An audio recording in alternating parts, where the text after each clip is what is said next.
Hello, and welcome back to NATO Plays Minecraft. So I logged in this morning to do a bit of messing around, do a few things, build a few things, mess around, prepare to record an episode later today, basically. And the first thing I see when I log in is the fact that I have nothing in my bar.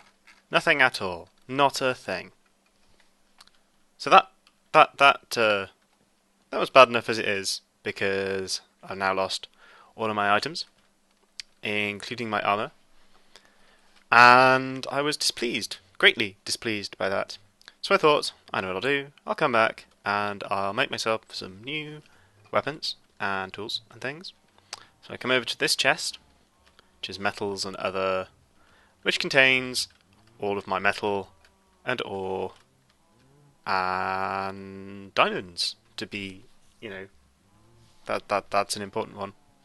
And guess what? Yep, that's right, it's empty. There is nothing in this chest. There's also nothing in this chest, which had a bunch of nether stuff, including all of my quartz. Actually, I think all of my quartz is in this chest. And all my coal's gone, and so is my dirt, and gravel and flint, and sand and glass, but that was never really full.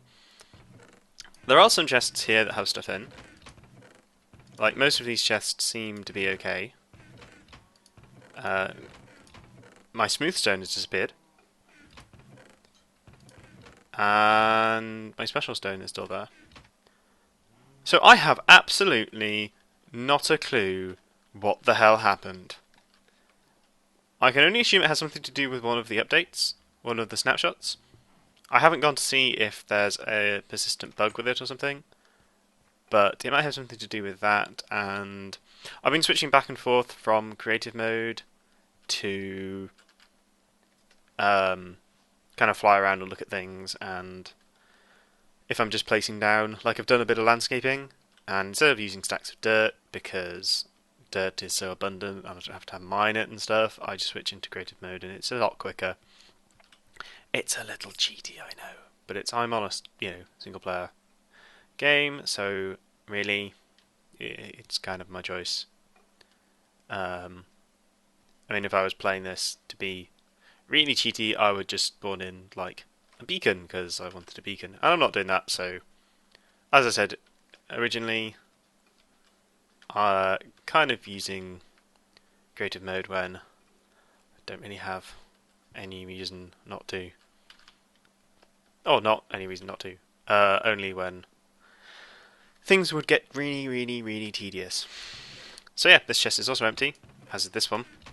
So I have absolutely no clue whatsoever at all what the hell happened here. In the meantime, while I ponder that one, I've had a few updates, done a few things. I've added these walls here and lights. These lights are very similar to the ones we saw. They currently just have a redstone lamp in instead of a redstone connection to a redstone daylight sensor or anything.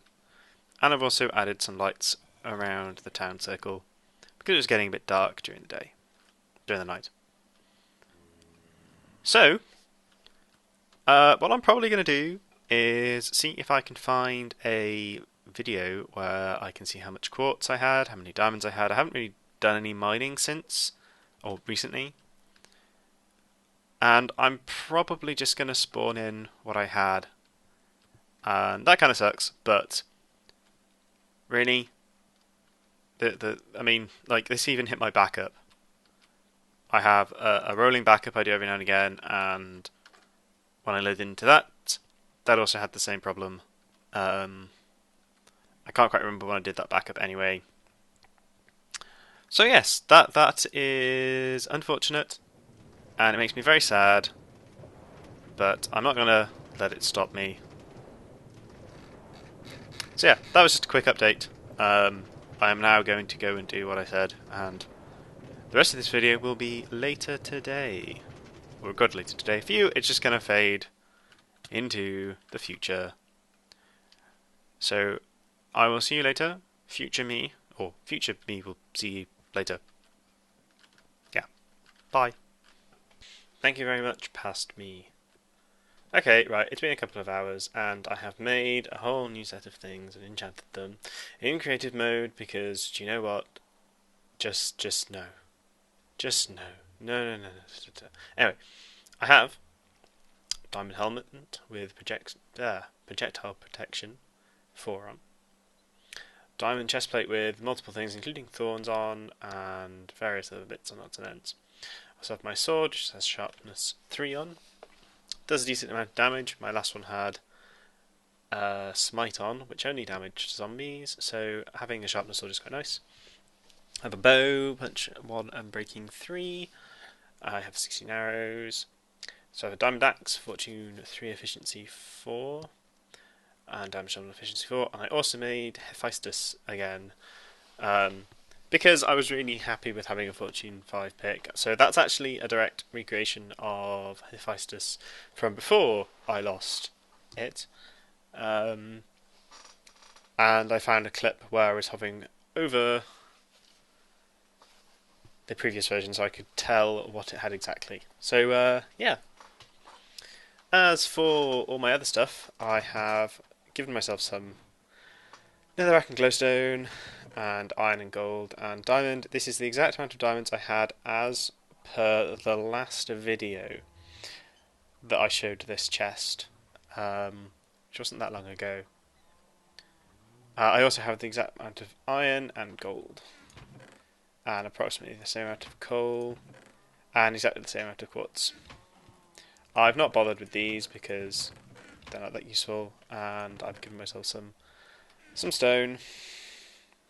So, yeah, that was unfortunate and unhappy making, but apparently I couldn't get around it.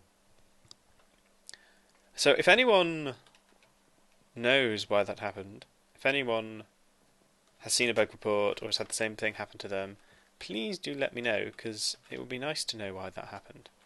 I mean, I've not been messing around in MC Edit or doing anything crazy. The only thing I've really done is switch between snapshots a little bit and also switch between creative mode occasionally. So, I don't know. Anyway, the chicken reactor is reacting itself slowly, and we still have all our cows. Sometimes they keep escaping, like there's one over there. This thing, which is my sort of vine farm, I'm probably going to keep for now. It's kind of useful. The vines over by the archway have really grown in a lot now. I'll head over that direction. I'll take the train. I like this little train. It's sped up getting there so much, and it also means that I don't waste food travelling along here. So up we go. Up onto a little railway. At some point, this line will, in theory, go to some sort of terminus over near the town centre. But yes, this is the archway with all the vines in place. This is probably not how it's going to look eventually. It's probably going to spread a lot more than this. I still need to work out what I'm doing with this outside bit. I'm still not happy with it. But it looks a lot more varied and there's a lot more contrast in this than there was before. So I might occasionally come through here and trim some of these vines down to make it look a little less rampant when it gets bad. As for the path up, I haven't really done much since I walked through briefly before.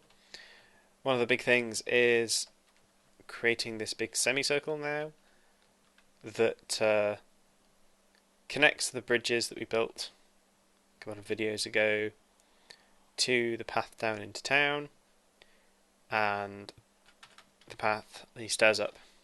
So I have this nice little semicircle section with some lights, some lighting similar to the designs we saw on the creative world. So let's run down into town, down the stairs, more lighting, Try to keep it quite lit. This is a variation of one of the lights, which is the corner light. It's basically just the same as one of these down here, but it is on a corner, so it's shaped oddly.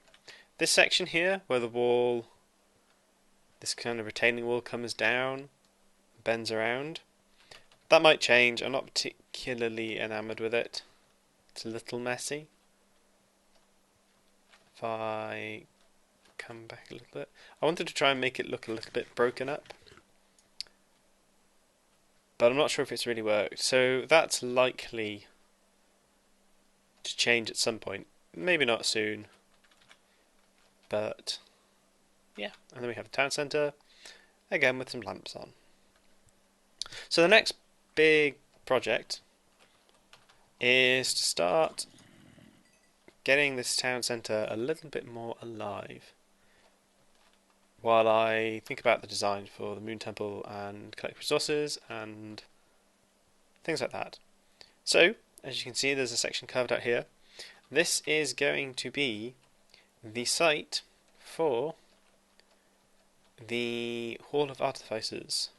It's going to be the entranceway, and it's going to have quite a subdued entrance. It's going to look quite simple on the surface, and then it's going to go into the big mountain behind it and be all underground and cool. It's probably going to take absolutely ages to dig all that out, but I wanted to give it an interesting entranceway, kind of subdued but interesting in the same way. And I've been playing around with a bit of redstone in the creative world, so let's head over there and take a look at what I've been doing. Hello again. Here we are on the creative world again, and we're standing in front of a doorway type thing, which is essentially a bit of a test, a visual test to see kind of the combination materials, the stone brick and the chiseled stone. I apparently have the monster egg versions, which are the silverfish, so whatever. Keep doing that, I probably shouldn't. And we have the granite, slabs, polish, sorry. I'm very tired, by the way, so I apologise. We have the granite, both natural and polished variations. And in theory, I was thinking about doing a piston door of some description. So, I went looking, after failing to build a piston door correctly, I went searching around YouTube for some interesting piston doors and found this design, which is done by somebody whose name is escaping me right now. I will put a link in the description, but it was designed by another YouTuber and it works really well. It uses an interesting system with a comparator and a item hopper and a dropper to change the state of the this block, which changes the state of this piston. And it's basically a monostable one-tick like engine which drives this double extending piston. So if I hit this, you see me get the one-tick pull back and push forward of this, which updates various different things. I don't actually know how this works in detail. I mean, I get the principles, but I don't actually get how it actually works in detail. So if I try to explain how I built this, it probably would go a little bad. But yeah, you can hit this button and it opens, and you can hit the button again and it closes. And it's a very smooth operation. It's really nice. This double extending piston here, which I'll show again, is really nice. So I have a slightly more exposed version. I'll just take out some of this extra coverage to the front of it. There's actually two methods of triggering this. There's a front version and a back version. If I just make a small change, I can activate it from the back. So this shows you the guts of the thing. If I hit this and look up, as you can see,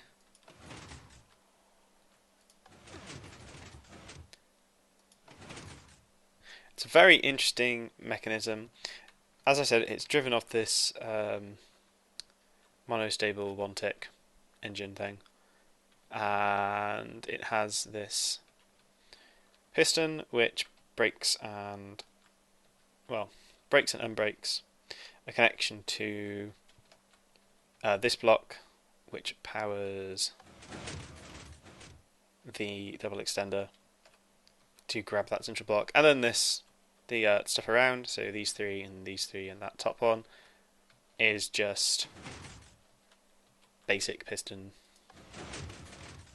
The complicated bit is this double extending piston thing, which is what this whole chunk at the bottom is for. But in any case, I like this design. It's very smooth, at the end of the day, it's actually really compact and simple. And I really like it.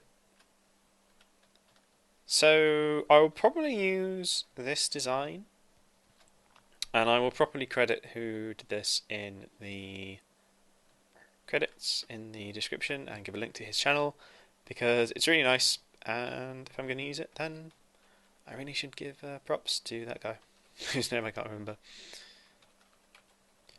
For reference, I'll probably use this as the outside. I might do a slightly different design. We'll have to see. But one thing I am going to have to change is the location of the trigger, because currently it's underground. If this is the walking surface, then the trigger to open and close the door is underground. And what I think I might do is play around with a bit more redstone. Something that I do understand and can explain is something I actually saw to start with on Seth Bling's channel. He is another Minecraft YouTuber. He does a lot with redstone and a lot with command blocks, and his stuff is really interesting and cool, and has given me a lot of great ideas in the past. Unfortunately, he didn't have a triple door extender, or 2x3 door double extender piston door that I could use. But this one works really well. So anyway, with one of the snapshots, and this only works with the latest snapshots, is the ability to rotate objects in item frames. Well, no, actually that's not true at all. They've updated how many times you can rotate items in frames. It used to be every 90 degrees, now it's every 45 degrees, so that's one update. The other update is you can use it to drive a redstone signal out the back. So if I set this up a bit better and have pardon me, have a system like this. If I put a item frame here, put an item in it, take a comparator, set it up like this, you can see that it is providing a signal because there is an item in this item frame. If there's no item, there's no signal. If there is an item, there is a signal. Also, the orientation of said signal, or the strength of said signal, is set by the orientation of this object. So as you can see, to start with, there's just one redstone lit up here. If I start to rotate it, let's do that, there are more lit up. If you want to know more about exactly how this works, you can I'll link Seth Bling's video in the description again. This is a very simple way of doing a combination lock, because you can introduce a system where if a signal is reaching to a certain distance, it will turn off this torch here. If it goes over that said distance, it will hit this repeater, which will light up this connection down here. If this torch is lit, it will also light up this connection, which will power this block and cause this door to close, or technically open. And currently, this is in the correct orientation. This is in the correct configuration combination, that's the word I'm looking for. These are in the correct combination to open this door. If I change them around, set it to a different state, you see the door closes, or in fact opens, but yeah, there's a trick to that. But the door is closed. I can't pass through here. The door is effectively closed for us. And as you can see, in this case, the torch isn't reaching, the signal isn't reaching this torch, so it's not turning that torch off, which is powering this redstone, and it comes all the way down to this door and means you can't open the door. Again, it's not reaching the torch, and on this one, however, the signal is so strong that it's going past this torch, and because this block is being powered, this torch will turn off. But since this repeater is being powered, it'll come down and this line will be powered and open, keep the door closed. So in order to open the door, what you have to do is know the correct combination, which was something like this, I think. What you have to do is rotate these until the torch goes off and that the redstone line from it is also off. So I think it was, oh, we heard it there. Must be that. Yeah, there we go. Okay, so it's always useful to remember the combination.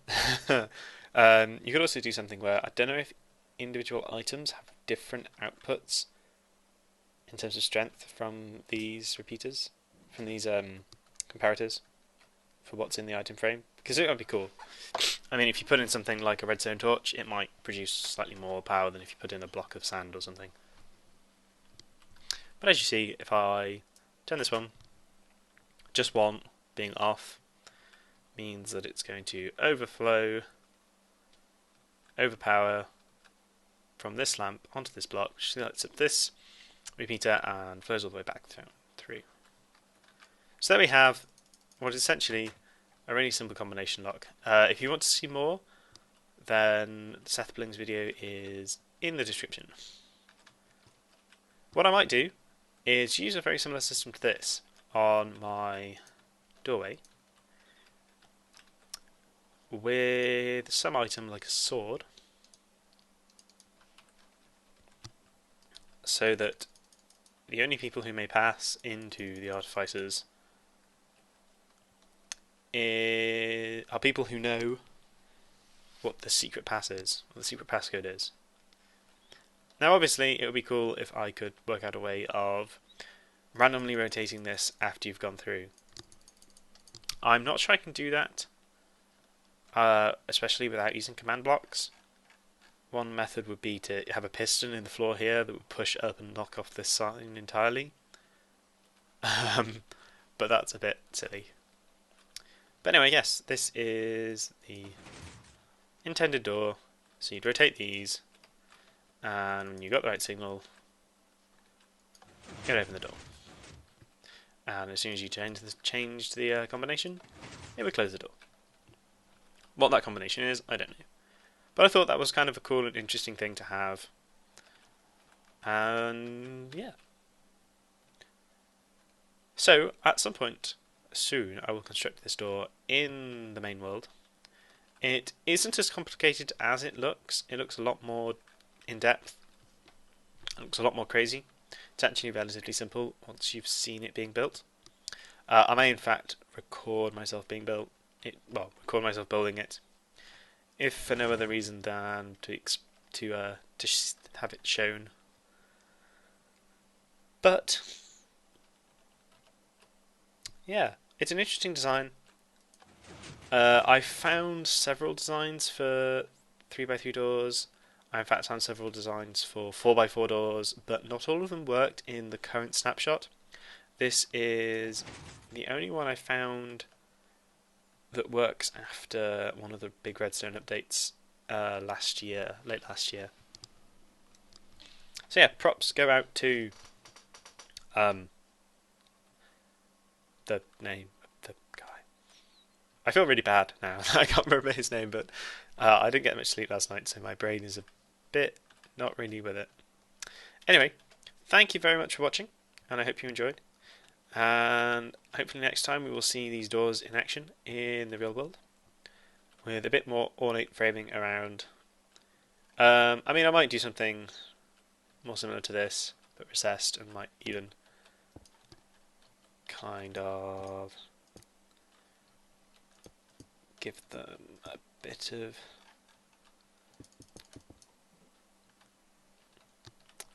I really want there to be slabs and stairs for these new blocks. I mean, I sent Dinnerburn a message on Twitter, but since I'm not a big enough YouTuber, I probably won't get a response. But it'd be cool if I did. Because what I want to do is a kind of it's Greek really, but it often gets seen as to be Roman because Romans basically stole Greek architecture. But a kind of vaulted roof with a setback section and some pillars. But it just looks really sorry. I don't know why it's a toy to lamp, but never mind. It just looks really odd when it's just so blocky. I mean, if I was to do this with stairs, even immediately, if I just throw some stairs on, you get much nicer contours just by using stairs. And then if you start using slabs as well, you get even better contours. So I might do something like that, and it all depends on if and when we get these new slabs and new stairs. So anyway, yes, as I was saying, thank you very much for watching, and I hope you enjoyed. See you next time. Goodbye.